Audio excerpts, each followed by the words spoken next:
Welcome to Books and Brief. Today we are taking a deep dive into one of the most successful guides to personal development written in the past decade. Our analysis focuses on the mechanics of achieving radical life shifts through seemingly small actions, drawing entirely from the bestseller Atomic Habits, the life-changing million-copy bestseller by James Clear. And if you look closely at that title, you find the whole mission statement right there, the word atomic. It holds this wonderful duality. It means something extremely small, an irreducible unit, but it also describes a source of, immense explosive energy.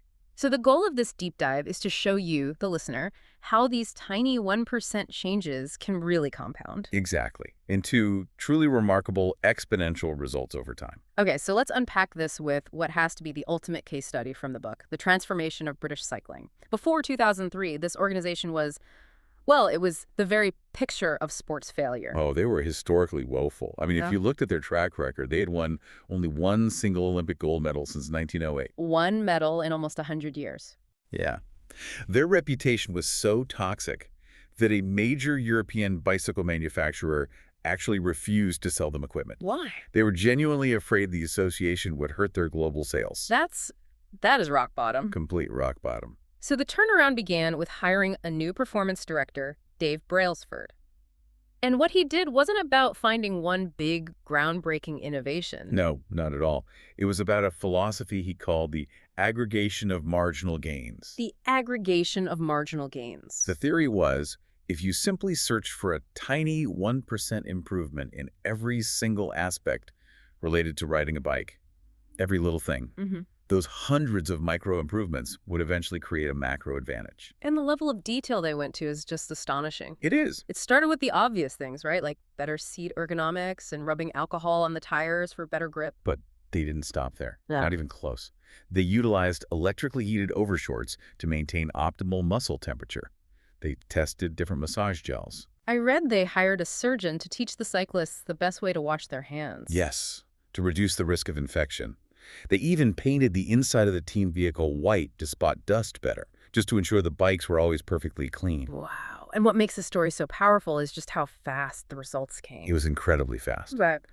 Just 5 years after implementing this at the 2008 Olympics, the British team just dominated. They won 60% of the gold medals available in road and track cycling. And then by 2012, they'd set 9 Olympic and 7 world records. And in the 10 years from 2007 to 2017, 178 world championships and 5 Tour de France victories. All from these tiny little improvements. All from being slightly less bad at hundreds of little things. That is a staggering achievement. But I guess my question is this only for elite athletes? How do the rest of us apply that to our, messy lives? That's the critical question. And the key is understanding the math of compounding. It's not exclusive to cycling. See, when we start a new routine, like going to the gym, we expect a linear return.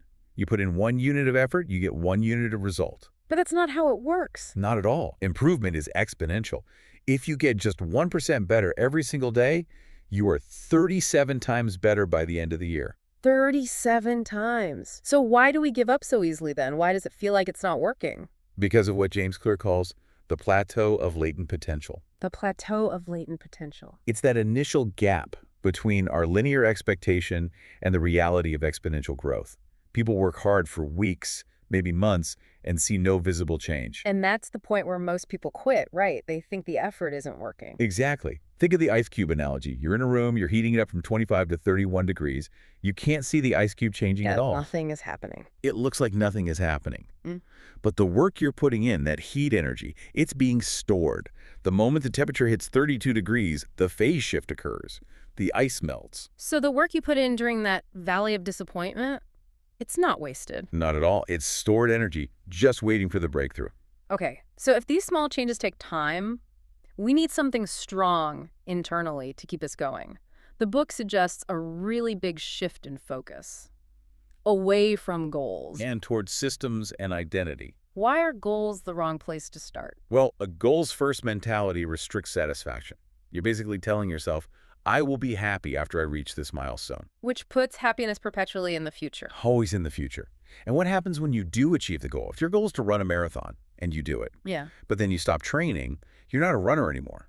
The system collapses. So it's unsustainable. And the book's alternative is identity-based habits, focusing on who you want to become. Yes. It's the difference between saying, I want to write a book, which is an outcome, and declaring, I am a writer. That's an identity. And when you adopt the identity, The motivation shifts. You're not chasing a future destination anymore. You're simply acting in alignment with who you are right now. the story about the entrepreneur Brian Clark really hits this home. He tried to stop chewing his fingernails for years with just willpower. But the change only really stuck after he got a professional manicure. Why the manicure? It wasn't the goal. It was the trigger for a new identity. He saw his hands, they looked healthy and attractive, and he felt a sense of pride. Ah, so his self-image shifted. Exactly. He became someone who takes care of himself. It was suddenly easier to maintain the habit because it was linked to that pride, not just forcing himself to stop a bad behavior. And on the flip side, we have to actively dismantle our negative identities. The stories we tell ourselves, like, I'm bad at saving money, or I'm just not a morning person. Those are powerful psychological shackles. If you believe something like that for years, you will unconsciously resist positive actions that contradict that self-image. Your brain fights to stay consistent with your beliefs. Okay, let's get into the practical side. Once we've set our identity, we use the 4 laws of behavior change. They map to the habit loop: cue, craving, response, and reward. And Law 1 focuses on the cue.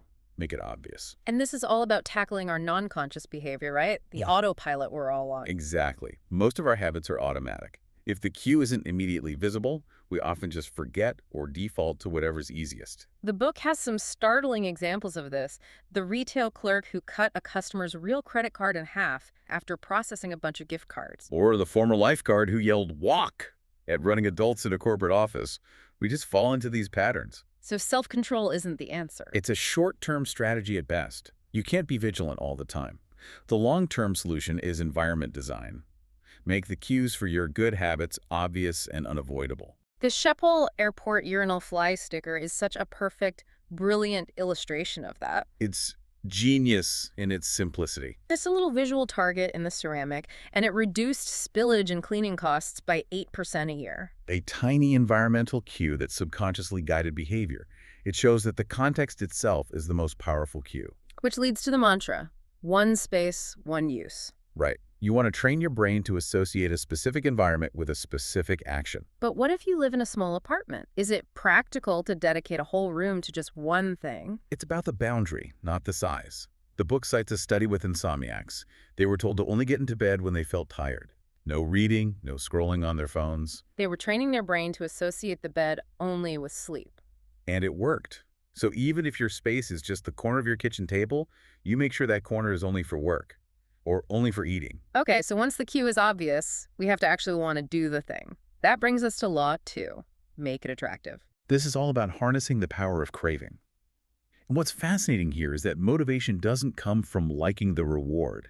It comes from anticipating it. That's the dopamine spike. Exactly. Dopamine isn't a pleasure chemical, it's a wanting chemical. It's released when we crave or expect satisfaction.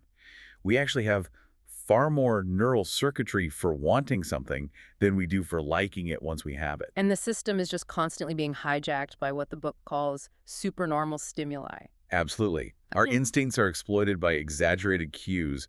In nature, a gray-legged goose will try to roll a volleyball back into its nest because it's just a giant super version of an egg. So we're like that goose, but with junk food and social media. Precisely. We have the brains of our ancestors, but we face temptations they never had to. Junk food is engineered for dynamic contrast, the crunch of a chip, the creaminess of the dip to keep our brain interested. And social media gives us these concentrated, exaggerated hits of social approval. So it's a constant loop of wanting that next notification. So how do we use this for good? The strategy of temptation bundling seems like a perfect hack. It is. You link a behavior you need to do with a behavior you want to do.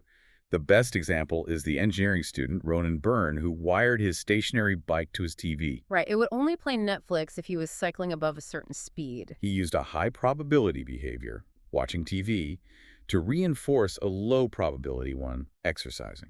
So if you want to listen to your favorite podcast, you can only do it while you're cleaning the kitchen. That's the principle. Yeah. And the other powerful layer of attraction is social influence. We are herd animals. We want to fit in. So you join a culture where the behavior you want is the normal behavior. Exactly. If you join a book club, reading becomes normal. The book references nerd fitness, which connects getting fit with shared interests like comic books and video games. When getting fit is what people like you do, the habit isn't an obligation, it's about belonging. And that's incredibly attractive. Okay, moving on to Law 3. Make it easy. This one feels very intuitive. The law of least effort. We will always, always gravitate toward the option that requires the least amount of work. So we have to minimize friction. Friction being the resistance between you and starting the habit. We saw this decades ago in Japanese lean production. They redesigned workspaces to eliminate any wasted motion. By 1974, that efficiency meant Japanese TVs needed 5 times fewer service calls than American ones. Less friction, fewer mistakes. And we can apply that by priming the environment, being, as the book says, proactively lazy. It's about spending a little energy now to save a lot of energy later. The IT developer, Oswald Knuckles, he resets the room. When he gets out of his car, he throws away the trash. When he's done with work, he tidies his desk. He's making the next action easier. He's removing the friction ahead of time. If your gym clothes are laid out the night before, the friction to starting your workout is almost zero. And if we want to break a bad habit, we just invert this, make it incredibly difficult. Increase the friction. Victor Hugo, when he was procrastinating on The Hunchback of Notre Dame, he had his assistant lock away all of his clothes. All of them. All of them. He was left with just a large shawl, so he couldn't go outside. He used environmental friction to force himself to write. That's extreme, but I get the point. The book also talks about decisive moments and how winning those moments is key. The 2-minute rule helps with that. It's critical because big goals are intimidating. The rule is to scale down your habit until it takes 2 minutes or less to perform. So read before bed each night becomes read 1 page. Or go for a run becomes put on my running shoes. It makes starting so easy that you can't say no. Okay, last one. Law 4. Make it satisfying. This one gets at the core problem of delayed gratification. Right. And the updated cardinal of behavior change is this. What is immediately rewarded is repeated. What is immediately punished is avoided. Our brains are wired for that immediate feedback. Completely. We evolved in an immediate return environment. We're not built for a delayed return environment like saving for retirement. So we have to work with our wiring, not against it. The Karachi hand-washing study is a perfect example of this. The residents knew why they should wash their hands. But consistency was the problem. The long-term reward, not getting sick, was too abstract and delayed. So what was the solution? It wasn't more education. It was introducing Safeguard soap. The soap. The soap. It foamed really easily and it smelled fantastic. That positive immediate sensory feedback, the great smell, the feel of the lather, made the act of washing instantly pleasurable. So the behavior was repeated because it felt good in the moment. Exactly. Not because of the delayed health benefit. And this is where habit tracking comes in, like the paperclip strategy. Yes, the stockbroker, Trent Dursmid. He needed to make 120 calls a day. So he'd start with 2 jars, one with 120 paper clips. After every call, he'd move 1 clip over. It makes an invisible process visible and immediately satisfying. It provides that little hit of satisfaction that reinforces the behavior. It's the same psychology Jerry Seinfeld used. He just tried to never break the chain of writing jokes on his calendar. You can even apply this to something like finances, labeling a savings account trip to Europe and transferring $50 every time you skip eating out. You link an immediate reward, the transfer, to that long-term goal. So as we wrap up, the book notes that the greatest threat to long-term success isn't failure, it's boredom. It is. Once a habit is established, we get bored. To stay motivated, we have to adhere to the Goldilocks rule. The Goldilocks rule. Maximum motivation happens when you're working on tasks that are right on the edge of your current abilities, just manageable difficulty. Not too hard, not too easy. That's how Steve Martin refined his comedy routine for nearly 2 decades. He was always adding new material, which was the challenge, but he kept enough proven jokes to guarantee laughter, which was the victory. He kept himself engaged. Which reinforces the idea that you should choose habits that suit you. Yeah. If you can't win by being better, win by being different. Precisely. Scott Adams, the creator of Dilbert, wasn't the world's best artist or the funniest comedian. But the combination of being a decent artist, a funny writer, and having a business background, that created a niche where he had no competition. Find the game that favors your strengths. So, after all of this, all 4 laws and the underlying philosophy, what's the one big takeaway for the listener to consider? I think the deepest truth the book illuminates is the power of desire and emotion. We are emotional, fast-thinking beings first, that's Yeah. system 1, and rational, slow-thinking beings, second, system 2. So desire drives behavior, not logic. Desire is what prompts behavior. So the key takeaway for you to explore is this. If you really want to change your actions, you first have to figure out how to change the feeling, the immediate emotional association you have with that habit. That is a powerful idea to mull over. Thank you. My pleasure. Thank you for listening. If you enjoyed this brief exploration of atomic habits, feel free to like and subscribe to our YouTube channel for future episodes. New book insights are coming soon. See you next time.